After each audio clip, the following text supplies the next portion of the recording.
to share it with a fellow botanist in the United States. This priceless fossil that had been buried deep in the earth for more than 100 million years had to endure one more burial in another kind of tomb.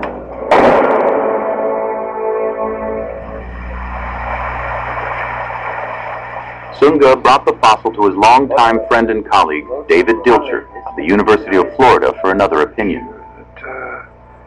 Yeah, it could be. It really, I think maybe you're right there, that it could be. Dilcher is one of the world's leading paleobotanists, which is the study of ancient plants and their fossils.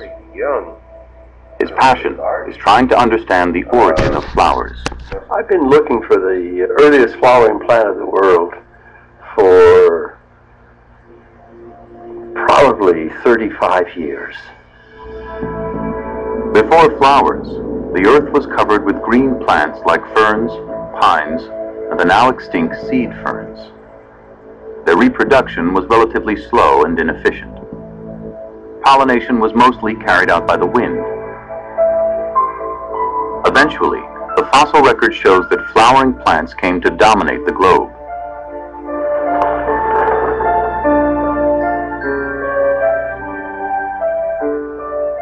They clearly were the winning evolutionary strategy. In numbers of species, I would guess that 95% of the plants that we are in contact with are flowering plants. Flowers take enormous energy for a plant to produce.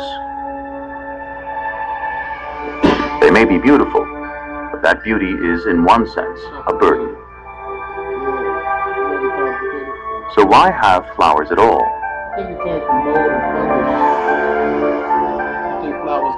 When and how flowering plants began has long been one of botany's biggest and most beautiful mysteries.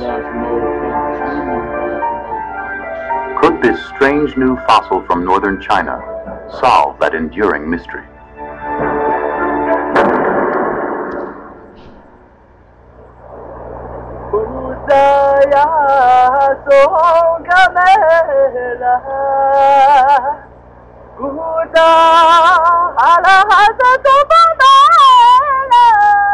One of the best places on Earth to see the results of the evolution of flowering plants is the Humgum Mountains in southwestern China, which span the regions of Sichuan, Yunnan, and Tibet. This is the most biodiverse temperate forest in the world.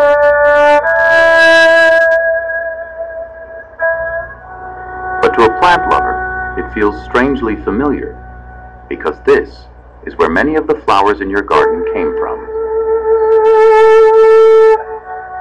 Professor Yin Kai-pu, a botanist from Chengdu, has spent his life studying the diversity of plants in the Humgum Mountains.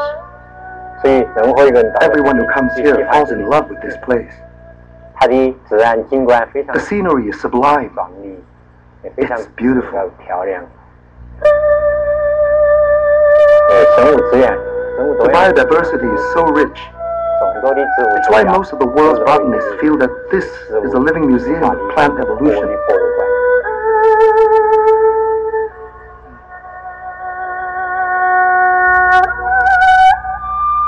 While Sunga and Dilcher are studying evolution from the ancient fossil record, Yin is taking a different path. He is documenting the outcome of that evolution through a catalog of living plants.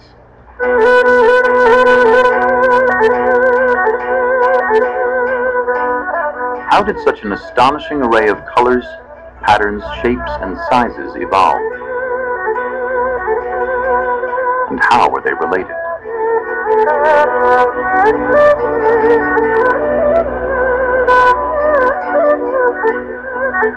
Finding and cataloging plants is essential to answering that question. 30,000 species. So nearly the same as Imei-shan, the same number. As part of that effort, Professor Yin has been joined by Dan Hinckley, an American plant explorer. China's the mother of gardens, whether it be the ferns, whether it be the maples, the rhododendrons, camellias, the lilies, the iris. We're in their place of origin, right here. This is where they came from.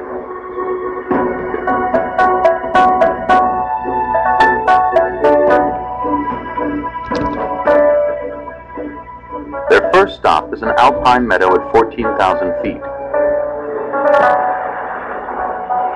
Hinckley barely gets out of the car before he sees what makes the humgum Mountains so special. Look, it's Lilium. Lilium lophiforum. Yeah. Oh my gosh.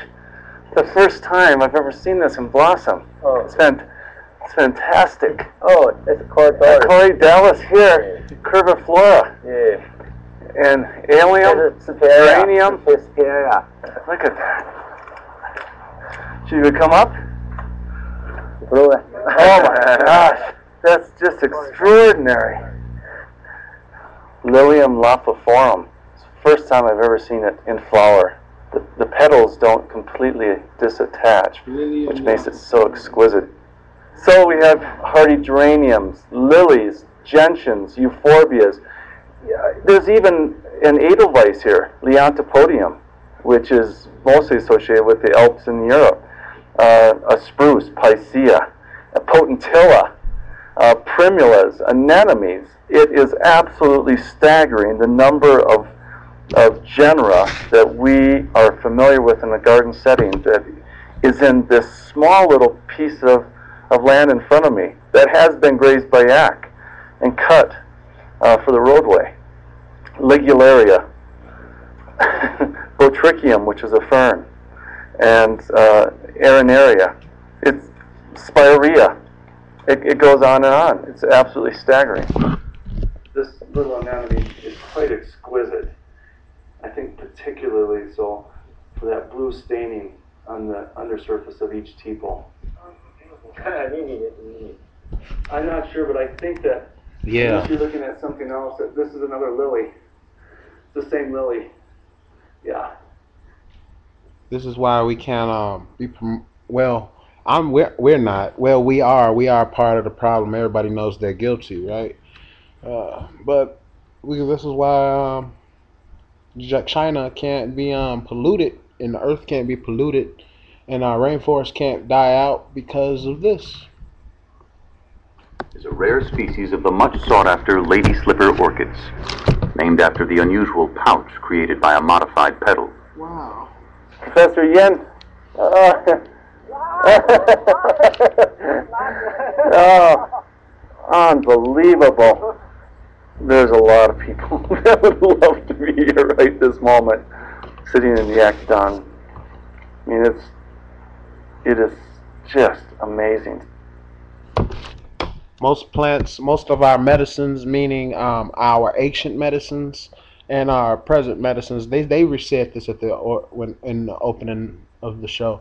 Most of our, but I knew this already. Most of our ancient medicines and herbs and things to make us feel better and to cure ailments and problems come from flowers. You know, because most sinuses are allergic reactions through sinuses is caused by pollen, and the antidote for most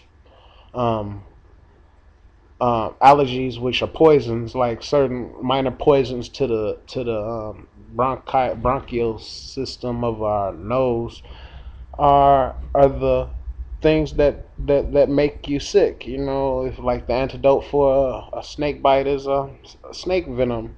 The antidote for allergies is usually the flower itself. Never know. The pollen itself, the plant that the pollen comes from, is the person thing we have to look for. That's the antidote.